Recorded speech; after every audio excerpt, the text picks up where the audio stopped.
One part of the religion of white supremacy is to sacrifice certain people and sacrifice their lives for the sake of your religion, to show your dominance in your religion. And this is what the white supremacists, they do with melanoid people all around the world.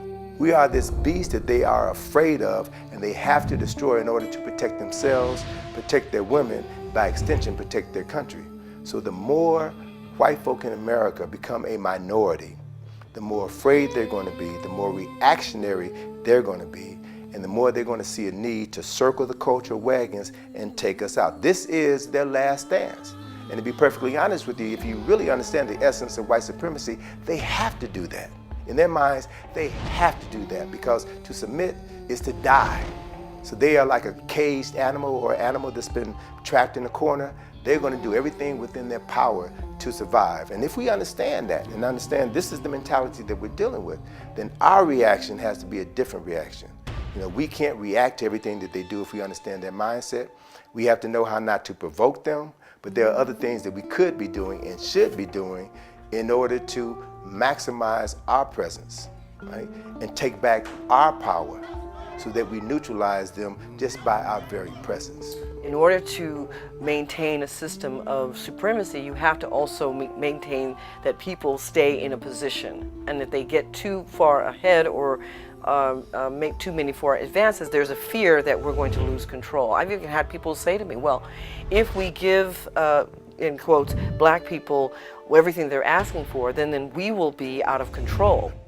During the Jim Crow era, and this just goes to show how sick the white supremacists are, because black people, we don't understand that they will harm our children just like they'll harm us.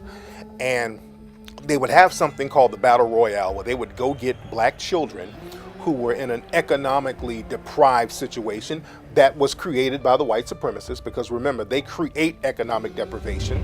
So they get these people who are economically deprived, and then they offer them scraps in order to entertain themselves. So they would get these black children and take them to these boxing matches that you had a lot of white supremacists watching and paying to see, and watch these kids beat each other up. Where they blindfold young black males, and it could be any amount of them from 3, 4 to 5 to 10, and they're put in a ring or a circle, and they have to fight until the last man standing. So they just beat each other nearly to death, hoping to get whatever little rewards or favor that will come at the end of the day with who was left standing. And that was called the Battle Royal. Jack Johnson came out of that process of the Battle Royal. Our great black heavyweight, first black heavyweight champion of the world, came out of that process down in Galveston, Texas, where he grew up. And that was all through the South as an entertainment mode for white folks to watch black young kids beat themselves into a frenzy while blindfolded, with the hope that they won't get hurt at the end of the day, killed at the end of the day, or might get some pittance of a reward that they could take home and help their families. When we look at circus clowns, especially the hobo clown, the sad-faced clown with the ripped-up clothes, that came from the white supremacists making fun of black people.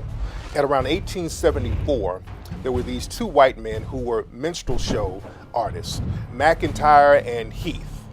And in 1874, you remember this is directly after the Civil War. When the Civil War was over, a lot of black people were homeless and destitute, and they would have to ride boxcars and trains all around the country looking for work, and they would wear tattered clothes, and they were just poor, begging, and just trying to do whatever they needed to do to survive.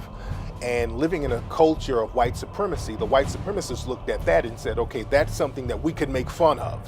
So these two white minstrel show entertainers, they started to dress up in tattered clothes and paint their faces black, and they had these big white exaggerated lips with a sad look on it, because black people were sad at that time after the Civil War because they were destitute. And they made a mockery of this and went around the world and went around the country doing these minstrel shows.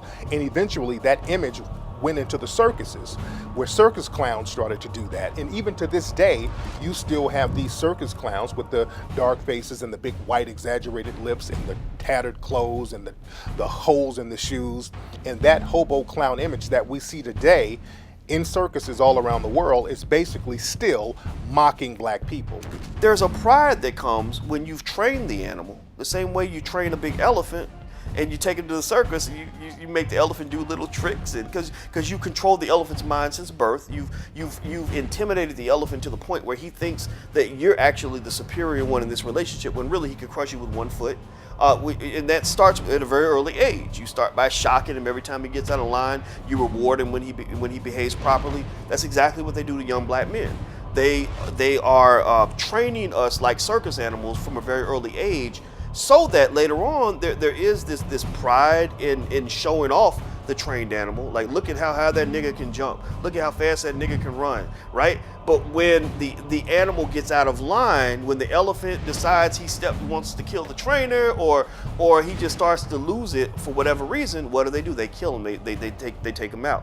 There's another game that the white supremacists used to play at carnivals called the African Dodger, where they would get a black person and have him stick his head in a hole, and they would throw baseballs at him and try to see who can hit him in the head. And this was entertainment to the white supremacists. Anything that will harm black people has always been entertainment to the white supremacists. This is why lynching was entertainment to the white supremacists. Even to this day, seeing black children get murdered in the streets by the white supremacists with impunity, that's entertainment. This is why these people who do it, they get paid, they get big donation money to harm black people. Black people who are getting into, jihadism